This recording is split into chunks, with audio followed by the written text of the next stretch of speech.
რა გახდა 39 წლის პედაგოგის გარდაცვალების მიზეზი ამ დრომდე დაუდგენელია. ტაბახმელაში საკუთარ ავტომობილში ნაპოვნ ელენე ჯანჯღავას გავრცელებული ინფორმაციით ჭრილობა ცეცხლსასროლი იარაღით ჰქონდა მიყენებული. ახალგაზრდა ქალს, რომელიც გეოგრაფიას ასწავლიდა, სამსახურში ელოდებოდნენ. 9 საათზე მას პირველი გაკვეთილი უნდა ჩაეტარებინა. კოლეგებმა მისი ძებნა დილიდან დაიწყეს, ცხედარი კი მანქანაში დღის მეორე ნახევარში იპოვეს.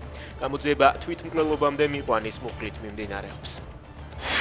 უშეთში ცოლისთან დასწრებით 42 წლის კაცი მოკლეს. შემთხვევა სოფელ ბაგაში 10 მარტს მოხდა. პროკურატურის ინფორმაციით მოტივი შურისძიება იყო. ბრალდებულებმა კაცს ცეცხლსასროლი იარაღიდან ესროლეს და მიიმალნენ. შინაგან საქმეთა სამინისტრომ ისინი დღეს დააკავა, მათ 20 წლამდე ან უვადო პატიმრობა ელოდებათ. ცენტრალურმა სარდლობამ ახლო აღმოსავლეთის ისტორიაში ერთ-ერთი ყველაზე ძლიერი დაბომბვა განახორციელა და ირანის ძვირფას მარგალიტზე, ხარგის კუნძულზე, ყველა სამხედრო სამიზნე სრულად გაანადგურა. დაწერა ტრამპმა. ამერიკის პრეზიდენტის თქმით, თავაზიანობის გამო გადაწყვიტა, რომ კუნძულის ნავთობის ინფრასტრუქტურა არ გაენადგურებინა.